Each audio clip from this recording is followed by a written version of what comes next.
Yeah. And when we are going into ad market structure, that is, so we see it's the market that is dominated by television, and the second largest category are magazines, the third largest is internet, the fourth largest is dailies, and internet for the first time surpassed dailies in the share of the advertising pie. And as you see, the radio has just 7%. If you compare, the media consumption, you just see that there is a huge difference. You could say that radio is the second strongest medium, but in fact, when we are talking about money, it's not that strong. And the reason for that is that radio is popular. However, you are using it in a way that is not very good for advertising, yeah, because it's something in the background. You are just doing many things when you are listening to the radio. You are, I don't know, talking with your kid. You are having a breakfast. You are watching I don't know, looking on the net. You are just doing a lot of things when you have a radio station turned on. So you are probably not listening carefully enough to hear any ads. So it's not so strong. But for example, when you read dailies, maybe you read them just for 20 minutes a day, but you are just focused on doing it. So it's much better for advertisers to look at it. So this is just a short introduction to the Polish media scene. I just wanted to give you some basic information, and then I would like to move to stories of my newspaper, to what I'm really doing at Gazeta Wyborcza. And the topic of this this presentation will be, in fact, what changes in journalism are we seeing in Gazeta Wyborcza, and what really and how do we try to really get connected with our audience. And all the examples that I will be showing to you are examples done by Gazeta, but from my perspective, they can be done by any other medium. But for a reason, it is not being done. Yeah? And the reasons are several, and we will be discussing them further. But I just wanted to show you some examples. So there will be just stories about stories that we had run in the newspaper.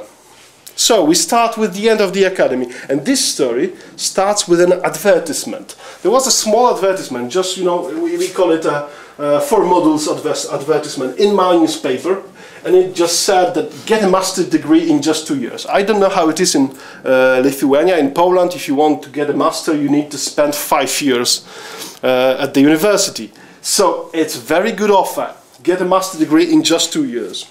And when you, there is a website, so when you log in, you can read that, this is a new private university, and this academy doesn't guarantee to teach you anything, but it guarantees the degree. So if you don't get it, we will give you money back. So it's a very good offer, very good, very attractive, very different from the offers of all other universities.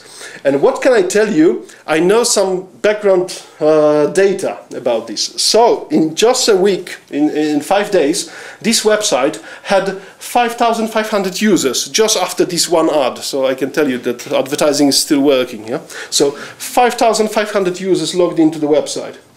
And 500 people filled the form, yeah, to study there. Yeah, so they registered. I want to study there, and these are my credentials, these are my data. Yeah? And what's more, 20 professors agreed to teach them. They believe that it's a very good university. I don't need to teach anything. Yeah? I will be just signing the degree. Yeah? So they are happy with it. And of course, they didn't have any doubts. It's legal or not legal. It's not a big problem. So after a week, we could have a story in the newspaper on the front page, the greatest scam in the Polish higher education, made by us, because it was made by us. And this is how we wanted to start a debate about the quality of higher education in Poland. And I would like just to show you an advertisement. I understand you will not be hearing a lot, but you will be seeing, it's in Polish, so what's the problem? But you will be seeing English subtitles. Yeah? It's a television advertisement that promoted the series. Bezcienia satysfakcji wręczam ten dyplom, który zdobył pan ściągając na egzaminach i bezmyślnie kopiując pracę.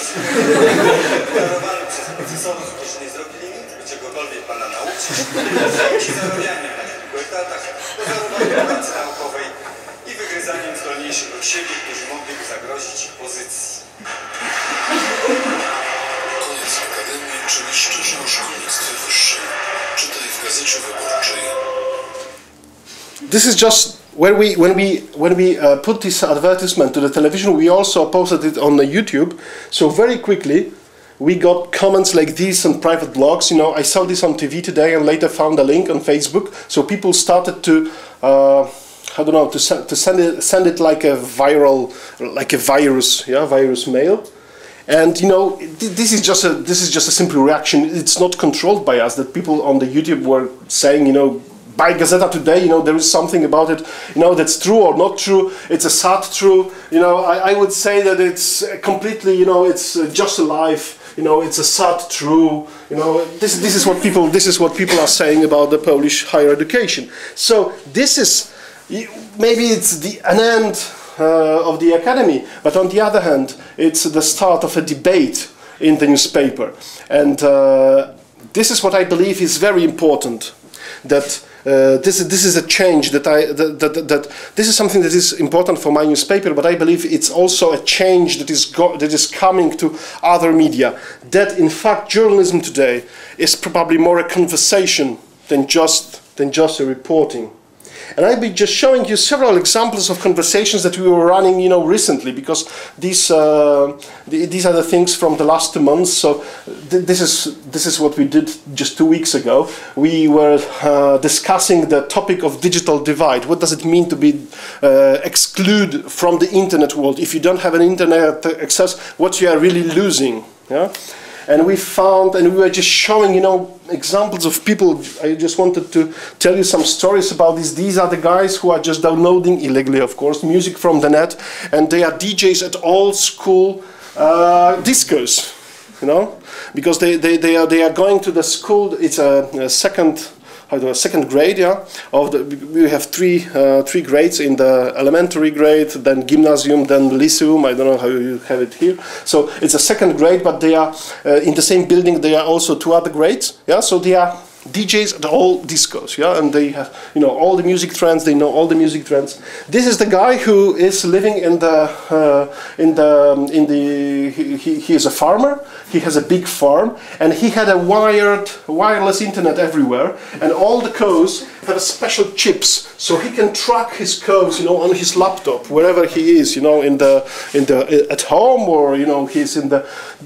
This is how internet is changing, you know, even the agriculture. This is the guy who is Catholic priest, and he's giving advice to for example, to young people on Skype. On Gadu Gadu is an instant messenger popular in Poland. Yeah, so we called him an instant evangelist because he must be online all the time. Because people are not asking questions today in the church. They don't go to church to confess. You know, they are just contacting the press. You know, online.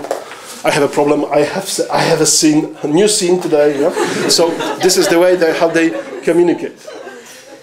And another guy is the grandparent. You know, this guy is taking pictures. He found it's very easy to take pictures today, and he's making short photo albums on every day, and he's sending links by email to his grandsons and granddaughters just to tell them what he discovered today. You know, and this is an old guy. He's like, I don't know, 76 or something. Yeah, and he's just sending these pictures to kids.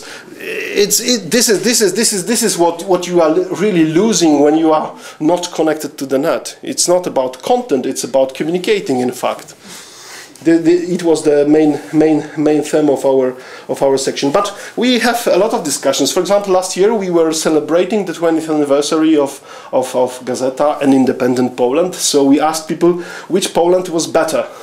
What have you gained over these 20 years? What have you lost over these 20 years? And it was a debate. You know, we started with some stories in the newspaper, and later we were just printing letters from readers, and we got thousands of letters.